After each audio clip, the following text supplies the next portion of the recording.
Hello everyone and welcome back to Fireside Sports. I'm Andrew Williamson. And I'm Kendall Capps. Oh, we're here. Hockey playoffs, still in the middle of the first round. We've got a few teams have clinched, but so far it's been one of the most exciting playoffs we've seen in a while. Yeah, I mean, we talked about the intensity level raising during the NHL playoffs, but this year they've really taken it to a whole nother level. No lead is safe, no game is safe. You have to play 60 minutes. Well, speaking of no lead is safe, let's start off Vancouver, Chicago. The defending champs won't go down without a fight. They will not. They were down 3-0 in this series. They were being outplayed in every different facet of the game. We were sitting here trying to wonder how they could even find a way to win the fourth game. Now they're tied at 3 going into Game 7. And you have all these questions. Luongo earlier was benched during this series. They went to their backup Schneider. He got hurt on a penalty shot in Game 6. Now they have to go back to Luongo, who was unproven.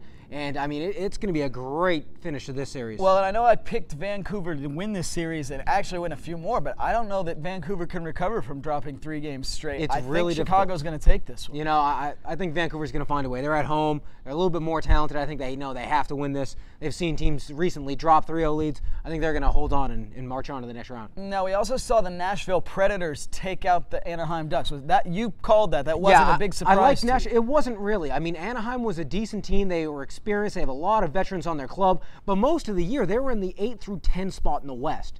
And I felt they closed really well the end of the regular season, and then they run into a team in Nashville that had a lot of young talent and a pretty good hot goaltender, and Nashville was able to get it done. Yeah, and I think Anaheim just gave up too many goals. They allowed Nashville to kind of come in and impose their will, and you're out. Yeah. You can't come not ready in the playoffs. Well, how about a team that might not have come ready, or maybe the other team just came over-prepared, as they seem to always do, the Detroit Red Wings. They get the only sweep of any team in the NHL playoffs so far. I kind of saw this one being a short series. I didn't think Phoenix's defense could stop the Red Wings. They couldn't. The Red Wings, like you said, they're a well-oiled, playoff-tested machine, and the Phoenix Coyotes are a relatively young, new-coming team. Yes, and look out. Detroit is getting Zetterberg back for the next round and for the rest of the playoffs. As if they weren't dangerous enough and they get all this rest. Now they get one of their best players and one of the best players in the world back for the rest of the playoffs. And to me, that makes them the favorite in the West at this point. With the way they're playing, I think I see Detroit now coming on strong. Yeah. How about another strong team? The 2 seed, the San Jose Sharks, overcame a big Game 3 deficit, down 4-0.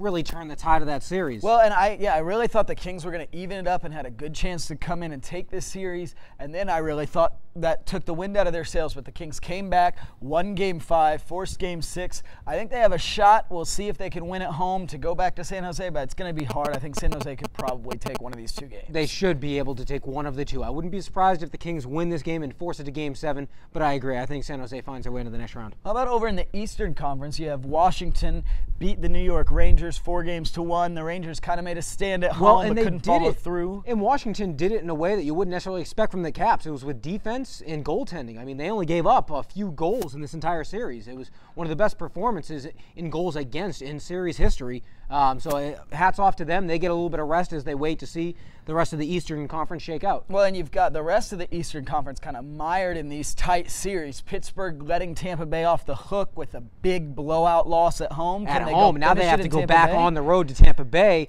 who's playing really well right now going in. I think Tampa might. They have a chance, and I think they're going to win Game 6 at home, maybe win Game 7 on the road. See, I think Pittsburgh's going to be mad about that last game. I think they're going to come out in Tampa Bay and end this series quickly. All right, how about the Boston-Montreal series? Another series that's gone back and forth. Up until Game 5, the home team was 0-4, with Boston losing the first 2 at home and Montreal dropping the next 2. Finally, a home team gets a win, Boston at home. Pressure's on Montreal. I think Montreal's going to get a win at home as well. I think this is going to go 7 games. These teams are evenly matched. Still think Montreal might pull this out in the end, but I definitely think it's going to go 7. Yeah, I do too. I think Montreal playing at home, it's going to be a big difference. They played really well the first half of their last home game. I think they do that again, jump on Boston, maybe hold on. But I still like Boston in 7. Well, how about Philly-Buffalo? Philly coming back at the end of Game 6 to barely hang on and force the Game 7. It seems like the 2 teams that made it to the Cup Finals last year, Chicago and Philly, they don't want to die. They've been down in their respective series. They keep fighting back. But you and I both had Buffalo. We thought Ryan Miller would do just enough to maybe win this series. He's had 3 outstanding games. They've won 3 games. I think he's going to have another great game on the road in Game 7 to steal this series. I'm going to stick with our pick and say the same. I think Buffalo comes out. They've been so close, and they'll take it here. Yeah. All right, well, for Andrew Williamson, I'm Kendall Capps, and we'll catch you guys again in the second round in the NHL playoffs. Well, thanks again for watching Fireside Sports.